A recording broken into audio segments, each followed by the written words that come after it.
Hello and welcome back to the channel. As always, I'd like to first of all thank those of you who have tuned in, watched the videos and have liked and subscribed. Thank you very much. I'll keep making the videos if you keep watching them. Also, a huge shout out to Julie, Carl, Luke and of course Craig from Vector Air who've kindly lent me this. The Kalibrgun Snipe 45. Now, I'm going to give you a quick overview of my thoughts with this rifle. I received it yesterday, had a quick look at it in the box, quickly put it away, and I've literally just taken it now, and I'm looking forward to giving you my initial thoughts here on camera. I also quickly took out the contents of the box, which included literally an instruction booklet, which I'll show you in a moment, and 2 magazines, again, which I'll come to. But just a quick sneaky peek at the instructions. I mean, one of the things I like about Kalibrgun instructions, you get a nice little colour booklet. The only thing is, I wish that they did go into more detail. Quick overview, giving you a kind of rundown of the main components of the Snipe. Some specs related to the 45 in terms of different calibers. The 45 comes in 177-2225. The Snipe 60 comes in 2225 and 30, and the Snipe 70 comes in 2225 and 30. And again, they're different, essentially, power levels. Subsequently, I'm told the 45 is aimed at sub 12, and 60 and potentially definitely 70 is aimed at FAC. You've got different details there related to the, essentially the tactical stock, the rear section. I'll come to that in a moment. You've also got filling instructions. The magazine itself is a 15-shot magazine in 177. It's a nicely machined piece of metal. Again, I'll show you that in a moment. Showing you how to cock the rifle. I'll show you that in a moment. It's essentially a linear slide cocking lever as opposed to biathlon lever. There's obviously some details there about the Picatinny rail and the safety, although I wasn't too impressed with the safety. I'll show you that in a moment from what I've seen. And then some receipt details there. Okay, so instructions aside, let's just have a quick look at one of the mags over here. So as I mentioned, these are nicely machined. Rotate the back, lift around this cover, and I think this is how you essentially fill the magazines. There is some spring tension coming over here, and then you can feel it as it rotates. I'm just trying not to let it spring back. And then I believe you slide them in like this. Okay, and you get two of these in the bag, along with a sticker. But enough about that, let's have a quick look at the rifle. Now, when the rifle came, it came with this front moderator, which wasn't attached, which I had to attach, because the barrel essentially was half exposed, and subsequently then you can attach this moderator, and I believe that you can take this off, and is it this section here? Let's just have a quick look. I've literally not done this, so I'm keen to see it for myself. No. Yeah, you can put a 1/2" UNF on here too if you want. So you can essentially keep the shrouded section on here and then add another 1/2" UNF on there, which is interesting. So from the back of the rifle, you've got a adjustable there's 5 positioned rear tactical stock. This feels very solid. I mean, I've seen other rifles that have this kind of stock, and without naming any names, they feel very cheap. This doesn't. This feels very, very solid, very quality driven, and subsequently, again, a cheek riser over here with some nice hard polymer. Again, very, very solid, very, very solid feel, which again is good. Like I said, yeah, you see, that's nice and solid there. Again, I've seen other makes, I'm not going to name them, but they've used this approach. There's essentially movement once it's look, you see, that's not moving. When you've other makes, it's like rattling or shaking. This one doesn't. And to be fair, there's a little bit of rattle up and down, but nothing side to side. But yeah, let's just move that down. 5 positions there. There you go. Hang on. No, that's solid. Put it back. You've got an AR style grip over here. You've got, now this is the unique feature with this. This reminds me of my Edgun Lallier and the R5M, that it's essentially a slide as opposed to a biathlon lever. Now, it's set to fire at the moment. I'll come to the safety in a moment. I'm not too impressed with that. But when I did have a quick try of the trigger. This is a very light trigger. So you cock it essentially by sliding this backwards and forwards. So, and let's just put it forward and see if that's it. Did I cock it? No. Try it again. Let's just try it one more time. Here we go. There. And then back it goes. That's it. And then here we go on the trigger. I've got to be very careful. Very light first stage, and then that's it. A very, very delicate second stage.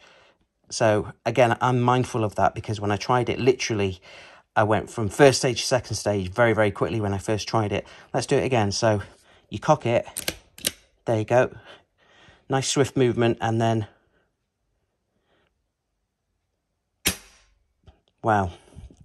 Now, I wasn't too impressed with the safety because it felt quite loose, and it does feel quite loose, even though there is over here on this side of the rifle.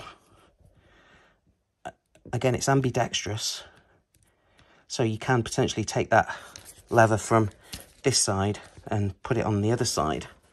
But what I'm mindful of is that safety feels a little bit loose for my liking, and I would prefer it if there's more rigidity there. Let's just fire it one more time, which is kind of nice.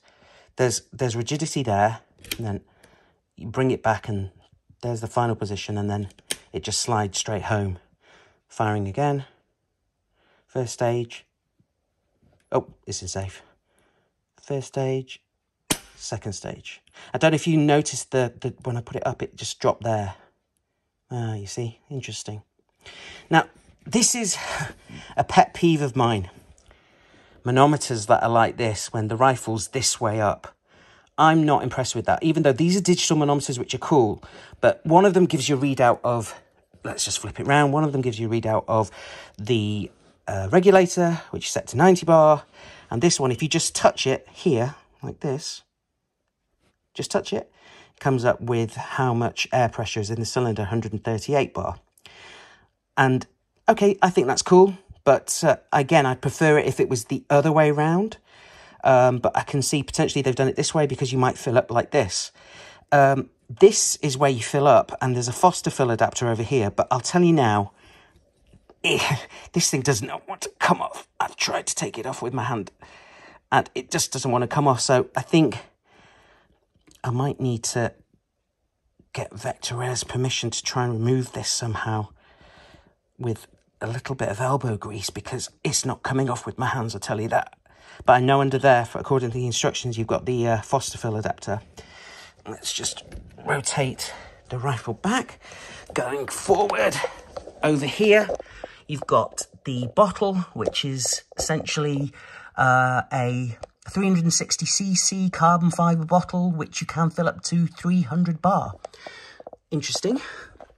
Over here, just going back a second, is what looks like an external adjuster, potentially for the regulator. Having said that, there's no tool to be able to do that for the UK sub-12 version, so I can imagine for sub-12 air gunners, that's a redundant feature, unfortunately. Also, I don't know whether or not there's some MOA on here, but there are some markings over here on the rifle, which could indicate some form of ability to reposition this. Actually, yes, you can adjust the nuts on here and slide this rail backwards and forwards. Just rotate the rifle. Let's have a look what's on the other side very quickly. So starting from the back, going forward. Oh, underneath the rifle is, you've got a Picatinny rail here, and in fairness, you can take this off and maybe put, there's an Arca Swiss rail maybe, yeah. But something I'm mindful of is I've got extenders, Picatinny extenders, like for example on my, I know you essentially it's not a Kalibrgun one, but I've got one for my AGT Oregon King, a rail that potentially extends the Picatinny rail all the way out. Now, I'd like to have attached some form of rail which would have protected the bottle, but therein lies the problem. If you do that, you're going to cover up the Foster fill.